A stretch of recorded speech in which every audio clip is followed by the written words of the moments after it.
John DeMartini. This is one of the most amazing and inspiring shows that you can listen into. If you want to be on the edge of your seats, if you want to open up your heart, if you want to expand your mind, and you want to meet incredible people, stay tuned, because you're just about to experience a transformative radio show that will change your life. And you're listening to the Dr. Pat Show that's coming up right next. Welcome to the Dr. Pat Show. Talk radio to thrive by. Powerful, inspiring, and coming to you live, bringing you stories of people like you and me, busting through and living life full out. Get ready to dare to wonder what your life would be like if you knew you could not fail.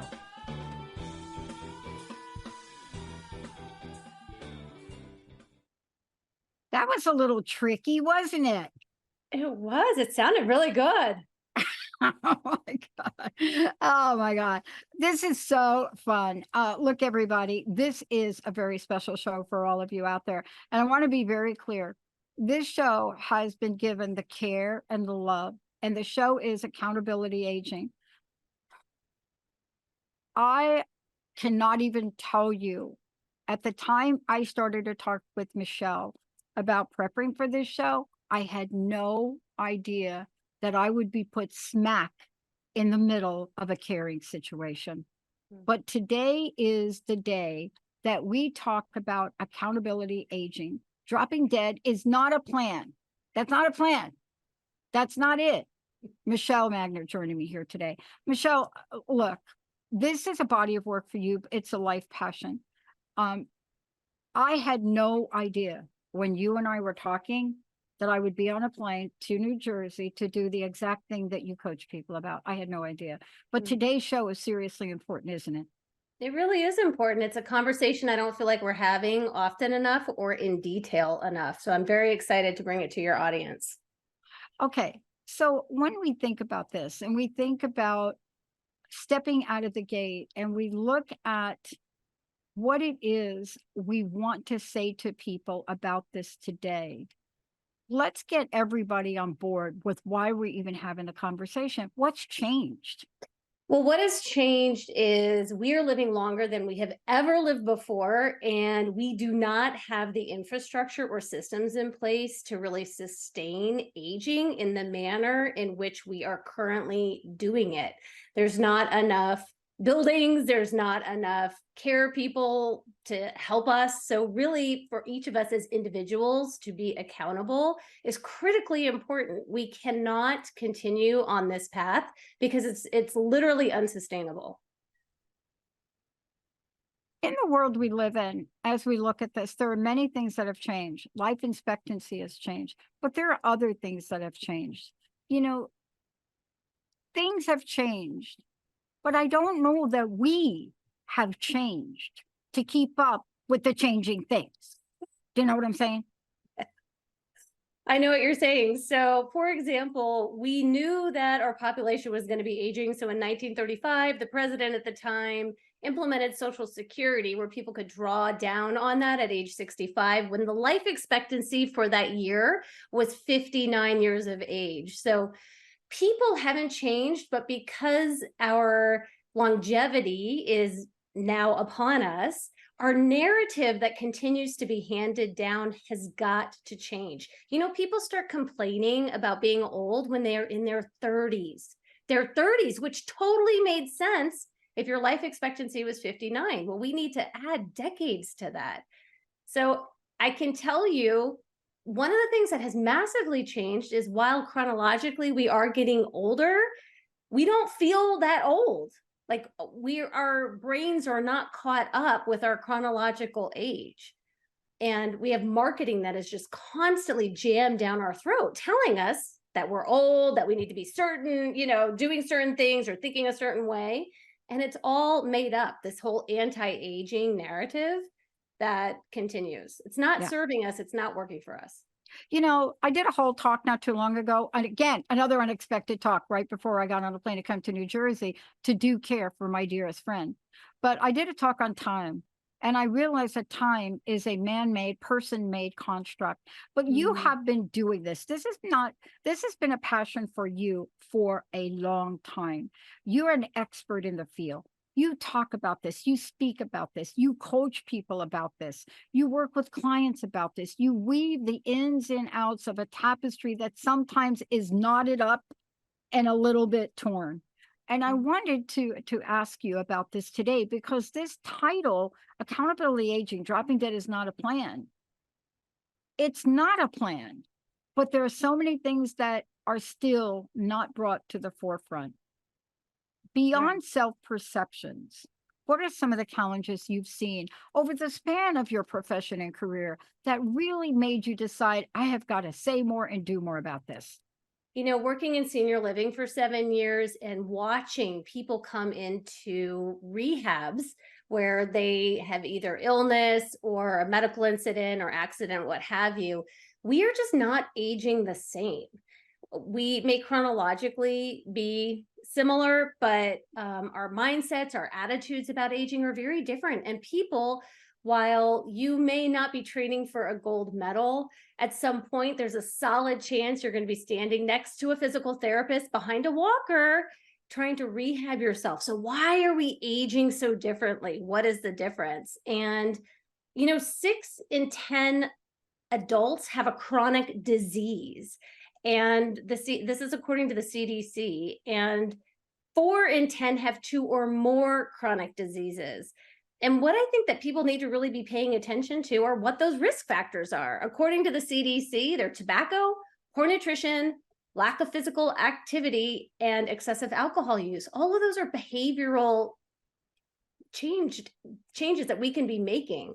They're all tied back to, like, when we wake up in the morning, how we feeling? How you doing today?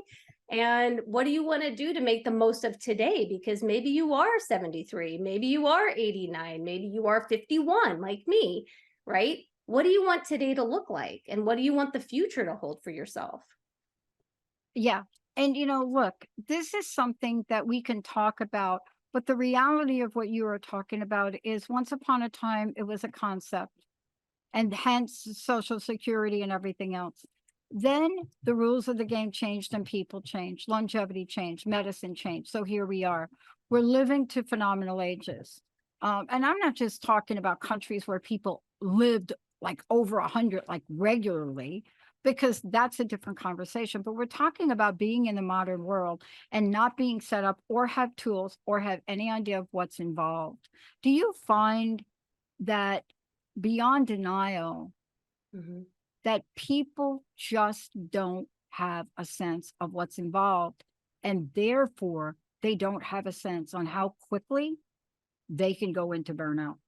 Right. Well, especially as we age and the people that are in our life are also aging, we get into this cycle of caregiver stress and burnout. Layered in with that denial, loneliness is at epidemic levels. That was a massive problem before the pandemic. And people are underestimating the impact that loneliness is having on them. It's the equivalent of 6 alcoholic beverages a day or 15 cigarettes a day. That's the health impact of loneliness. And while people may be reluctant to participate, there is a biological aspect of aging that is undeniable. Like, it's happening whether we like it or not. And there's a business side to getting older. So having a little bit more information and really collecting the tools and resources that you need can make a game-changing difference in your trajectory. You know, I'm not a rocket scientist, Dr. Pat, but what I understand is if that rocket is just an inch off, when it takes off, it is going to careen to a completely different place. Oh my gosh. Have you ever been in the desert, Michele? Have you ever been in the desert? Let me tell you what happens. Oh my gosh, you just brought something up. That example you used is exactly right. An inch, even a quarter inch in the desert, if you are off a quarter of an inch, you think you're walking a straight line, you're going to end up in a totally different state. But you know, where we are today and what we're talking about today also became a passion and a purpose for you. That's why podcast, your own show, doing things, all the episodes you've already done is to educate and inform. What caused you to see this as an ultimatum action? I don't mean, just be kind of cool to look at this right now, right? I'm not talking about that. I never expected to be in New Jersey for 2 months doing what I'm doing. Right. But thanks to you, I was a little bit more prepared. Well, I'm so grateful for those kind words. I have been a family caregiver for over 20 years. I was the primary power of attorney, care partner for both of my grandmothers, and then most recently, my in-laws. My mother-in-law had a dementia diagnosis in 2016, and I watched my father-in-law as he was caring for her at home and the toll it took on his health. Well, he passed away before she did, which is not uncommon for care partners, caregivers to die first. And the week he was dying, Dr. Pat, he asked me, am I your cautionary tale? And this is the rocket fuel on my mission, which is to help people really wake up and have an awareness about how are you taking care of yourself today. If you are in that family caregiver role on your own aging journey, he had a cough for 1 year that he didn't go get checked out because he didn't want to be a burden to anybody or put anybody out, asking us to come in and hang out with her, right? Well, the diagnosis, the disease process ensues. She's gone, he's gone. What a disaster. So that is really my motivation, is to just get to as many people as quickly as possible to share with them this message that there are choices. And being accountable as you're aging is going to have a huge impact on your family, on your own health, and on your future. I got to tell you, you have no idea. We don't have time during this show, but we are going to do another show where I can acknowledge you and the work you do and how educated I've become in just a short time prepping for this show and your podcast. But I want to stop a minute, because let's tell people how they can get a hold of you, what you do, how you're getting the word out. Absolutely. I don't know where I would be here in New Jersey if I didn't spend the time with you. It wouldn't have even been on my radar, Michele. It would not have been there at all. And I know that you helped me save myself in caring for somebody that I didn't think, and nobody else did, would make it the next day.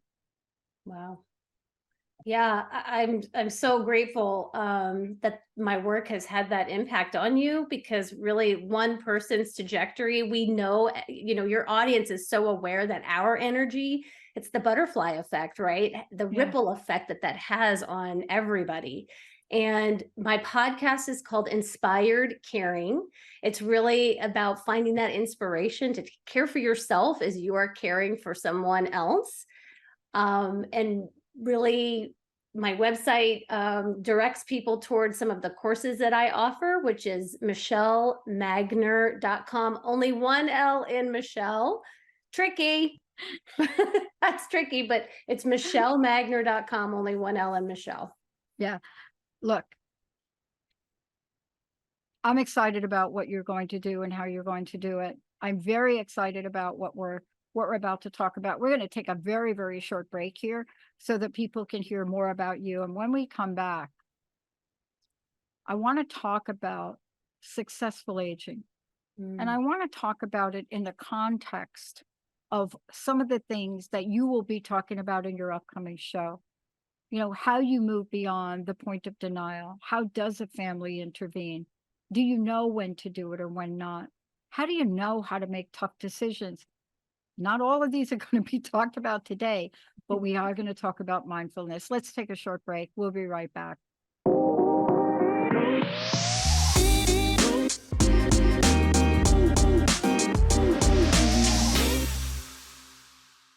Everybody, welcome back. I am so glad. You're going to hear so much more about Michele, but I want to just say, please get ready for upcoming podcasts, everything she's doing. And again, we said this before, if you want to find out more about her, it's Michele with one L, like right there, Magner. It's MAGNER.com, michelemagner.com.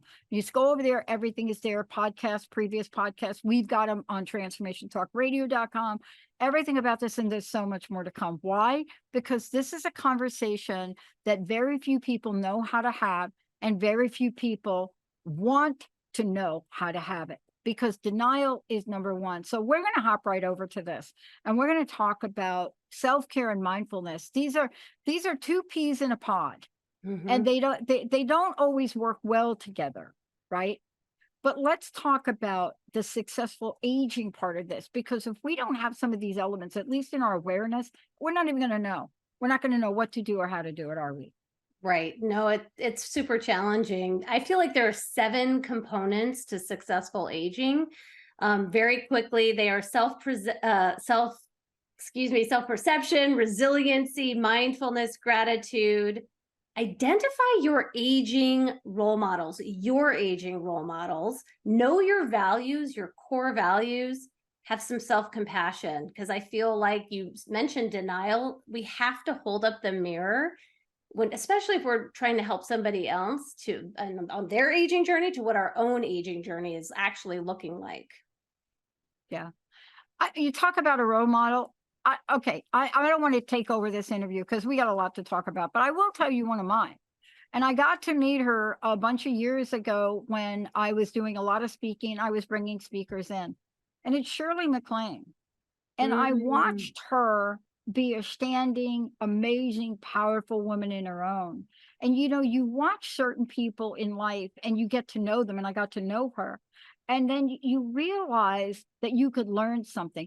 Isn't that what we're here to do? Now, you must be a role model for so many people, what you do and how you do it. Let's talk about how we go from those 7 things to incorporate a new perception, and perhaps if we could just crack the ice around mindfulness. Right. And the first thing is really identifying your habits that wake up, pay attention, and making your own choices throughout your day. So when you are mindful of your patterns of behavior and you start to connect some dots with how you move around about your day, how you interact with various people, this is actually influencing your aging journey, because you may be stuck in some old stories of yourself that you have brought along with you that are no longer serving you. And let me tell you, having worked in a nursing home for a really long time, we pack up all our baggage and we just march it right into that building with us. So you really, right now in this moment, want to have that mindful present moment awareness about what is not working in your life. Like, what is it time to let go of, to release, and think about what it is you want. What does the next 5 years look like for yourself? How do you want that to look? And how can you start to create that vision as you continue to age?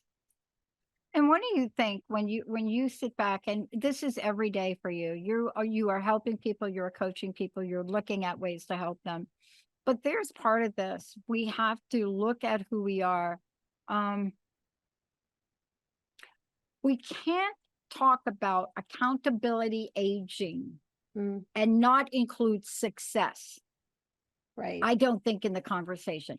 But yet, when we talk about aging, I bet if we were to take a survey, very few people would associate success in aging with the number 1 level of consciousness, because we think aging is already a done deal without and has very little success factors. Right. Well, you read the biology of belief. You read successful aging. We know that cellularly, our thoughts are influencing what is happening biologically in our body. Undoubtedly, when your stress levels are up, when your cortisol is up, you're cellularly not going to be having great success throughout your day, right? We have to reduce that stress.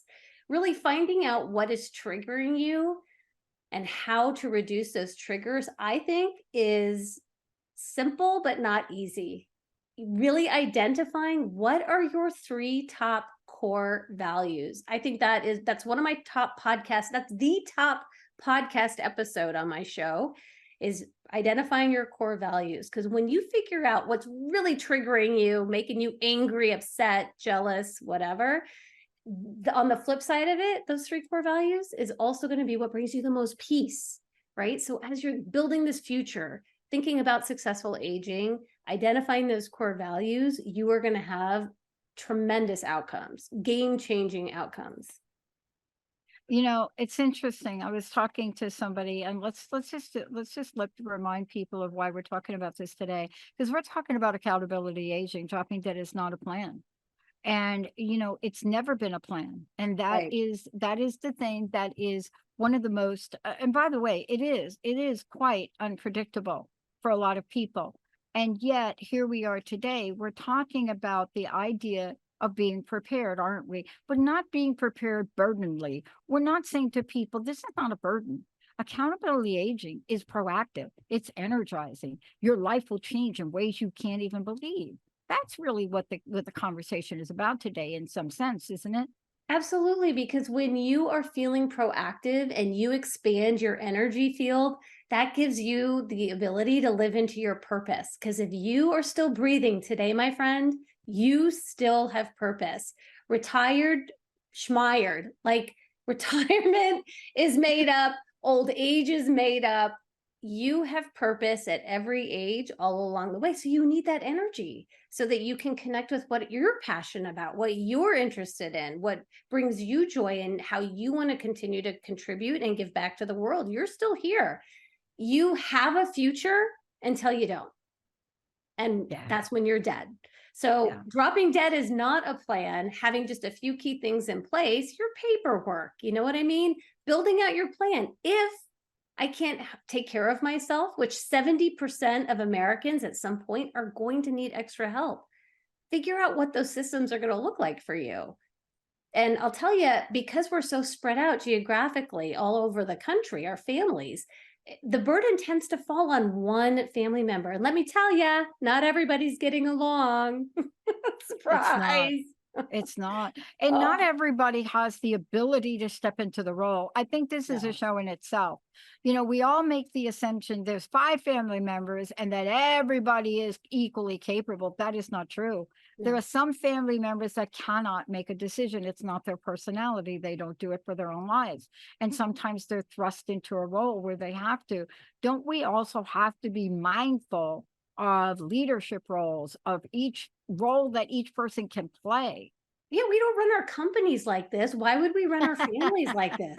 You know what I mean? Like I do. the CFO is not going to go out and do marketing, right? And your marketing person isn't necessarily going to make those decisions for that and that CEO level, right? So that goes back to the self-compassion for ourselves as we're aging, having a heightened awareness. Is it time to be pulling in additional resources, bringing in more help? Set my plan in place that I've created proactively. And then with our families, who is good at what? What are your strengths? And you're right, that's a whole nother show. Yeah. But tying into successful aging, the planning ahead is so beneficial to your health right now, because worrying is not planning. No, it's not. Worrying is not planning. No. I'm glad we talked about this today. I want to thank you for this, but there is so much here to unpack, and you'll do that in, your future shows. But one of the things I think you said that's equally important is you've got to be able to ask for help. And there resources now out there. I mean, isn't part of this message here, if you're not accustomed to asking for help, this is one point in your life. If you're in it, you need to really get comfortable with asking for help, right? Absolutely. I mean, and it's twofold. One is it's hard to know who to ask what of, because we don't openly discuss who is good at what, right? And then two, there are actually multiple theories on why people do not seek additional resources, like reciprocation theory. Like if you do one to me, I can't reciprocate, then I'm reluctant to ask for help. Or equality theory, right? If someone is feeling like, well, if I now ask you for help, we're no longer of equal stature, that's a real challenge. So these theories are real, they come into play. But having the first thing is an awareness that it's time to start looking at what in your life is not really working for you, so that you can set yourself up for success. We say we don't want to be a burden for anybody. Setting yourself up for success and being prepared is the best way to do that. Yeah. Thank you for today. I want to ask you what your personal message, what you'd like to leave us with is, but also please remind people on how they can contact you and how they can get some help. My personal message is you are still here. You still have purpose. Don't get so caught up on your chronological age. Take a deep breath. It's going to be okay. There is a future, and your future is so bright. I genuinely believe that. My show is called Inspired Caring. It's on multiple platforms. And then I am available at michelemagner.com. One L in Michele, michelemagner.com. Thank you, Michele. Thank you. What are you most looking forward to as you get ready to take this message out even bigger? I think just hearing exactly what you said to me on the show today, that my message has already had a significant impact in you and how you're taking care of yourself. That's just what my greatest desire is for people. Yeah. It is beyond important, and it is, beyond how anybody can explain it. Hopefully we'll do a show and I'll be able to break it down for you, and how even the tiny details of a day make a difference in this world that you are so immersed in, and we're so grateful for you. Thank you so much, Michele. Thank you so much for having me. You bet. I want to thank you all. Look, please don't make this a scary conversation. When you have Michele in your corner, it's not. Reach out, ask questions. There's no question that goes unanswered. We may not have everything you need, but we want to demystify this and open up the portal of joy for you. We'll see you next time.